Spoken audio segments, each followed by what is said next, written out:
Hello and welcome back. I just want to show you a short video of taking apart the power switch or the power rocker switch and cleaning it and putting some new grease in there. It may sound like a trivial thing, but it actually isn't that trivial, and I don't know if you can actually replace these things.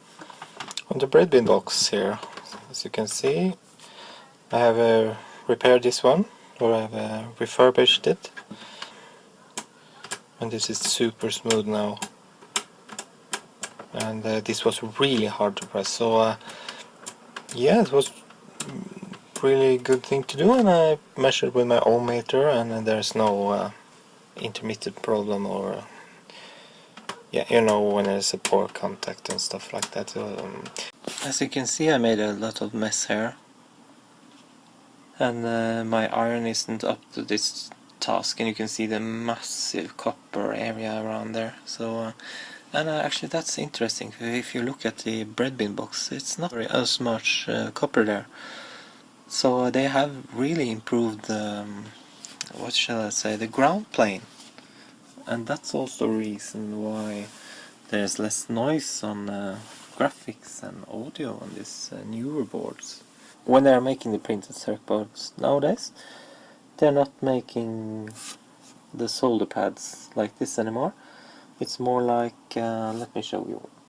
There's another trick you can do with these. If you have an iPad like me, you can use a magnifying glass and put it on the camera like this, and then you can get really close. And you can see there's okay, the one there is not the ground plane here, but this two in the middle has a ground plane, and you can see it's not connected everywhere. You can see on the top there it's connected, but not all the way around. And the reason for that is that it's much easier to solder these connections.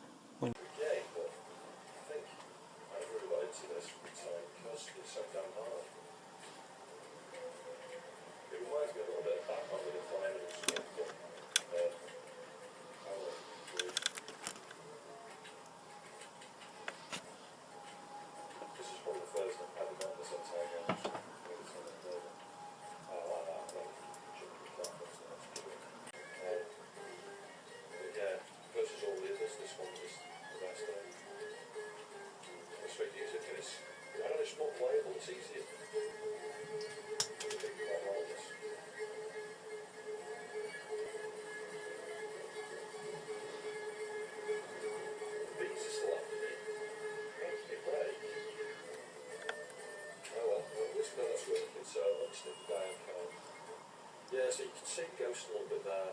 So yeah, that needs attention. I've got for that's just a cat.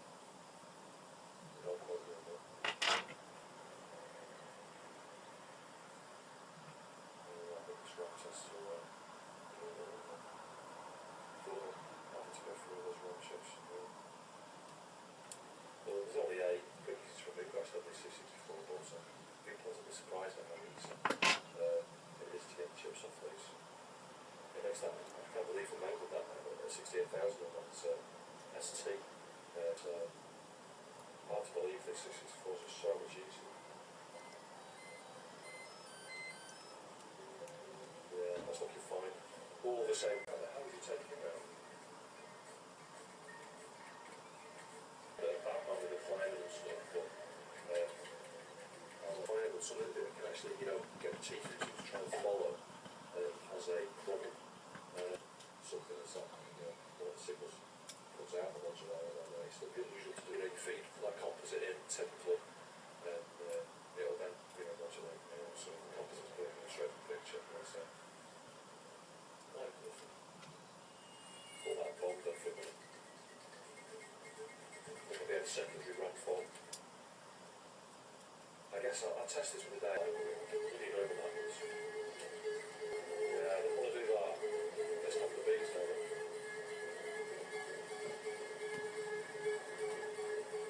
It's cheap. I want over there. I like the bees is like certain modes there. Ja, riktigt. Filters and stuff for the 3 different channels. Mm. actually.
Pretty good. I like that. Nice and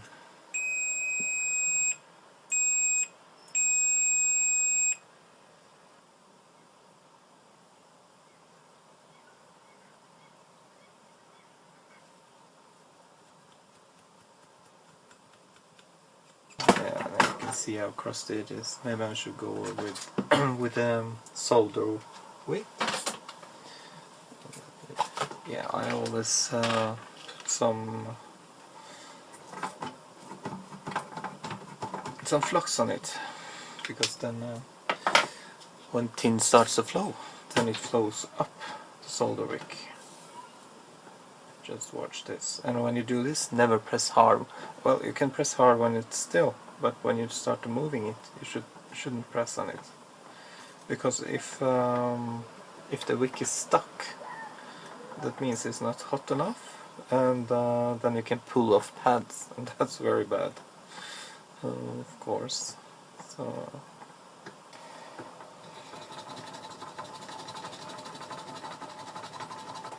okay, so there's some residue here. I can't. If you do flux, you need more than just alcohol to really get it away. But we will take that later. If you see here, the ports and the power button and the power socket. The button was almost all at the bottom. I think you can see there. And with this up, there's still a room on top. So what I want to try is to solder it such that it's a bit up. And how we do that? Well, you have to solder one pin first, so we can adjust it. Okay. So we're not going to solder it properly now. Actually, I'm just going to let it hang there. And then we're going to just put some solder here to stick it temporarily.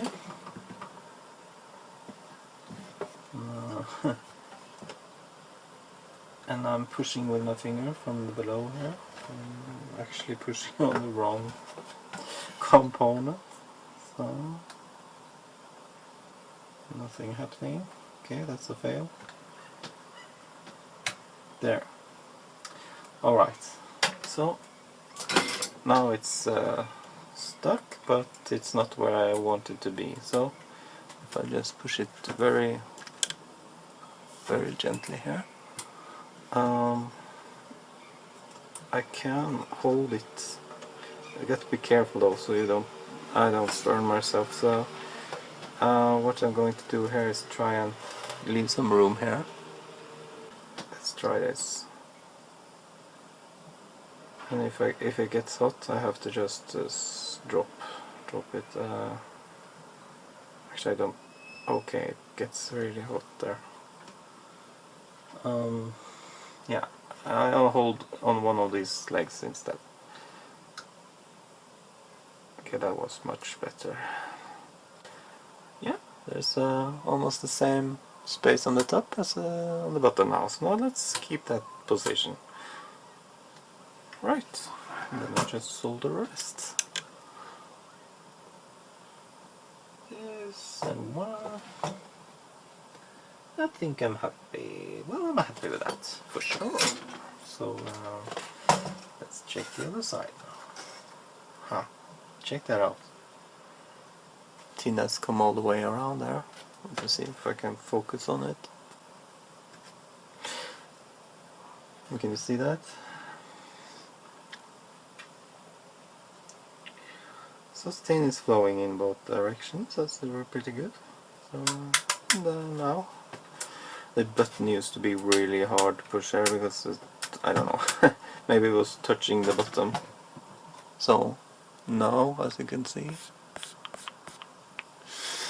this is really great. Now we can just clean away the flux. So what I've seen, if you know Jeri Ellsworth, the girl who made the DTV or the C64 joystick with so that you can plug into the TV. Let me link that in for you, and the links below. And I saw in a video, she did a video on the flux remover. So what she did, well, she had flux, and she wanted to remove it from the main board. So what she did, she had alcohol, like always, but it doesn't really, well, it does take away flux, but it's difficult, to say the least. And she had nail polish. Well, so, but what I find that when I add nail polish, it's really strong. So I just add some drops of it. And what nail polish is well, it used to be acetone, but this one is acetate. I guess it's similar. So maybe it's not that strong, I don't know. But it does really remove paint and stuff, so yeah, it's strong stuff. So I don't want too much on my main board. But when I use nail polish here together with the alcohol, then it dissolves flux much better. So you can relax and just... And the problem arises when you try to dry it like this, and your swab gets sticky. But now with the acetate, or acetone for that matter, it doesn't. It really dissolves it, so dissolves the flux residue. Yeah, I think I don't have enough nail polish. Let's add some. There we go. Add a bit more. Well, 50-50. So let's try now.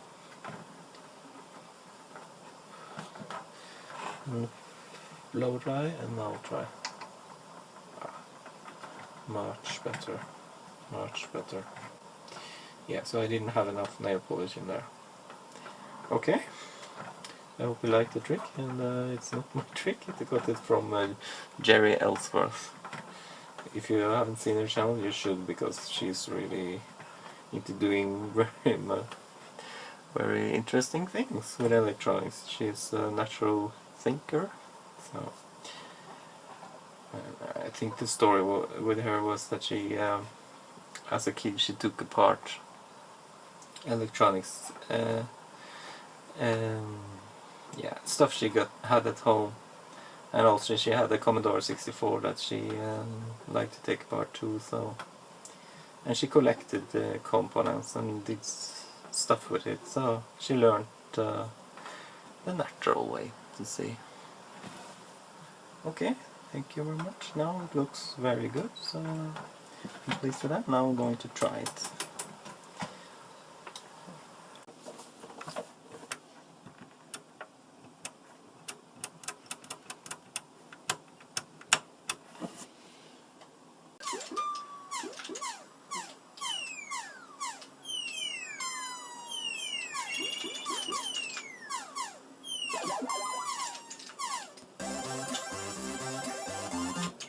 Skapar.